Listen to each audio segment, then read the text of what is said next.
Hello viewers, स्वागत है आप सभी का मेरे यूट्यूब चैनल स्कूल ट्यूशन गुरुजी में। बच्चों, हम कर रहे थे आपका chapter 1 chemical reaction and equations. और इसमें हमने बच्चों केमिकल जो इक्वेशंस है आपकी उसके बारे में पढ़ा था और केमिकल इक्वेशंस को हाउ वी बैलेंस इट, ये पढ़ा था पिछले वाली वीडियो में बच्चों हमने। तो चलिए बच्चों, देखते हैं, जानते हैं, समझते हैं कि आज आपके लिए क्या खास है और आज आपको क्या समझना है आपके चैप्टर में नया। चलिए बच्चों, शुरू करते हैं चैप्टर। तो बच्चों, today we are going to study about types of chemical reactions. तो आप सभी जानते हैं बच्चों कि क्लास 9 में हमने देखा था कि केमिकल रिएक्शन क्या है। Chemical reaction, atoms of one element do not change into those of another element, nor do atoms disappear from the mixture or appear from elsewhere. Actually, chemical reaction involves the breaking and making of bonds between atoms to produce new substances. यानी कि जो chemical reaction होता है उसमें क्या हो रहा है बच्चों, केमिकल रिएक्शन में ना तो कोई नया एटम बन रहा है, ना कोई नया एलिमेंट बन रहा है, ना ही कोई डिसअपियर हो रहा है या फिर कोई और नई चीज़ बन रही है, लेकिन उसमें क्या हो रहा है, ब्रेकिंग और मेकिंग ऑफ बॉन्ड्स जो है, जो दो एटम्स हैं उनके बीच में ये चीज़ हो रही है और एक नया सब्सटेंस प्रोड्यूस हो रहा है। ठीक है बच्चों, इसी को हम क्या कह देते हैं, केमिकल रिएक्शन। और तीसरे और चौथे चैप्टर में हम ये भी पढ़ेंगे कि केमिकल जो बॉन्डिंग है वो किस तरीके से होती है, ये हमने पढ़ा था बच्चों पिछली वाली क्लासेस में। सबसे पहला जो रिएक्शन बच्चों आपको पढ़ना है वो है आपका कॉम्बिनेशन रिएक्शन। तो इसे हम एक एक्टिविटी के द्वारा समझेंगे बच्चों। एक्टिविटी क्या है, एक्टिविटी 1.4। तो यहाँ पे आपको स्मॉल क्वांटिटी में कैल्शियम ऑक्साइड लेना है और क्विक लाइम जिसे बोलते हैं हम बीकर में, और धीरे धीरे उसमें पानी ऐड करना है। तो जब आप पानी ऐड करेंगे तो उसमें क्या होगा, formation of slaked lime by the reaction of calcium oxide with water शुरू हो जाएगा, यानी स्लेक्ट लाइम बनना शुरू हो जाएगा।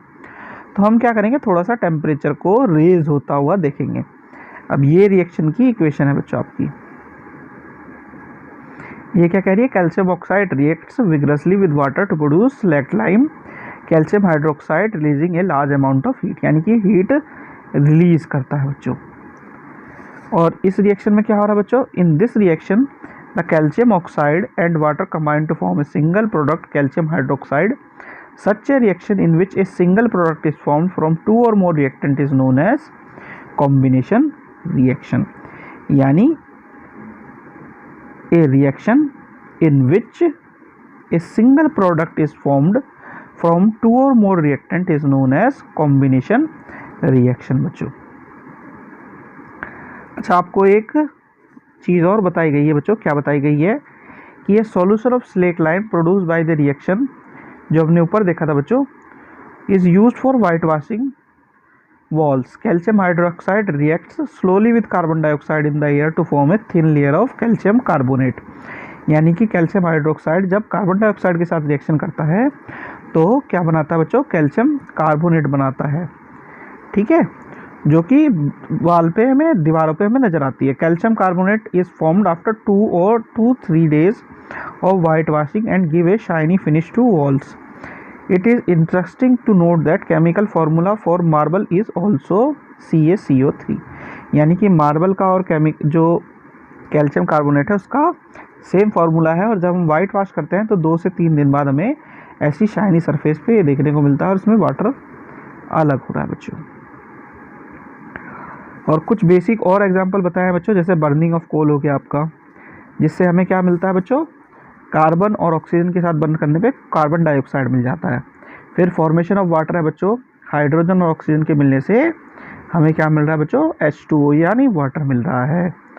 और सिंपल वे में हम क्या देख रहे हैं कि 2 और मोर सब्सटेंसेस, एलिमेंट्स और compound combine to form a single product, the reaction is called combination reaction. अब इसके बाद क्या है बच्चों, in activity 1.4 we also observe that a large amount of heat is evolve. यानी कि इस यहाँ पे क्या हो रहा है, एक जो ऊपर वाली एक्टिविटी थी उसमें हमने क्या देखा था बच्चों कि large amount of heat evolve हो रही थी। कब, जब हमने,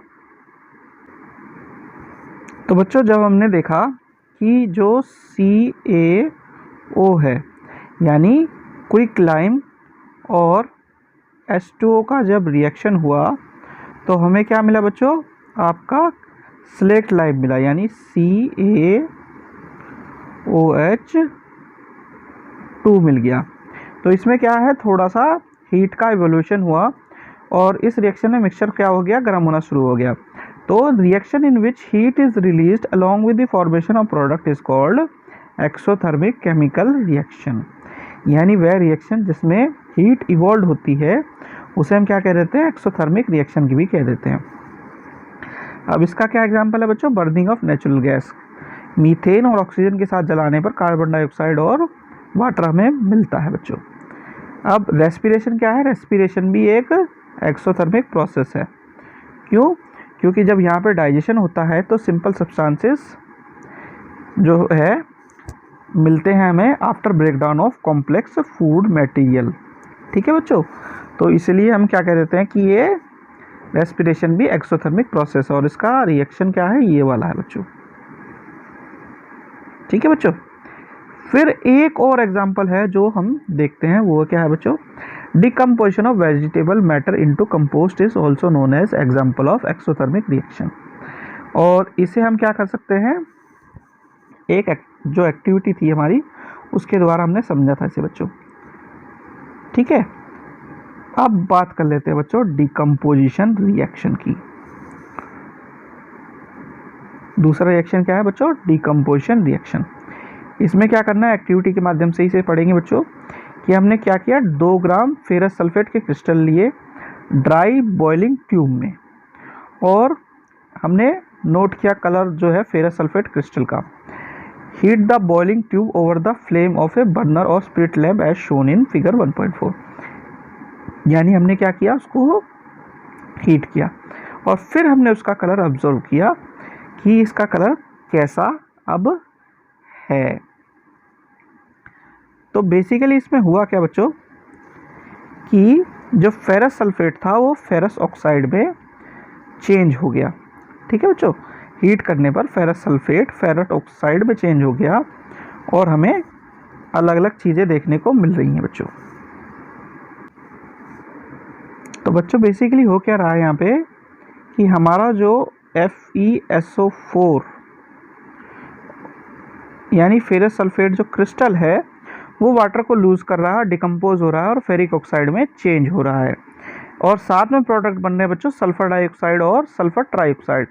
यहाँ पे फेरिक ऑक्साइड जो है आपका वो है सॉलिड और बाकी 2 है गैसेस।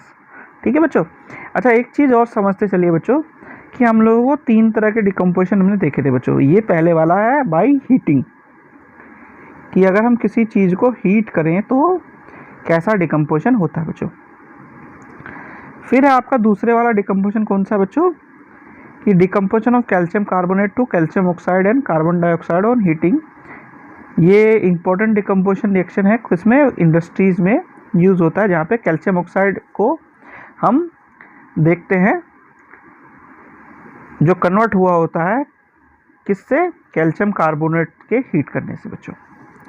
ठीक है, एक और एग्जांपल आपको देखने को मिलता है बच्चों लेड नाइट्राइट वाला, जो कि आपको क्या करना पड़ता है, हीट करना पड़ता है तो आपको देखने को मिलता है, जिससे कि हमें जो फ्यूम्स है नाइट्रोजन ऑक्साइड की वो देखने को मिलती है बच्चों। ठीक है बच्चों, उसके बाद आता है बच्चों डिकम्पोजिशन रिएक्शन किसके थ्रू, बाय इलेक्ट्रोलाइसिस। यानी इलेक्ट्रोलाइसिस वाला जो रिएक्शन है हमें देखने को मिलता है।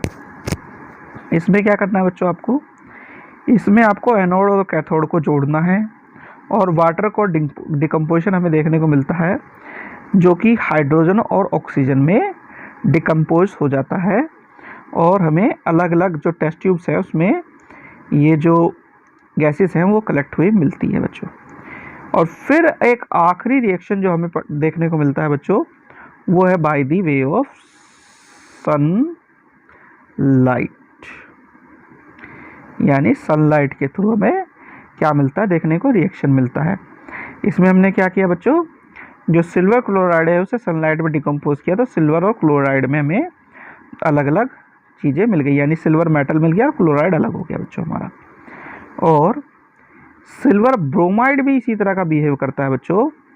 सिल्वर ब्रोमाइड क्या करता है सिल्वर ब्रोमाइड भी जब सनलाइट में देखा जाए तो उसे सिल्वर और ब्रोमाइड में यूज हो डिकम्पोज हो जाता है, और इसी रिएक्शन को के द्वारा हम क्या करते हैं बच्चों, ब्लैक एंड वाइट फोटोग्राफी भी करते हैं।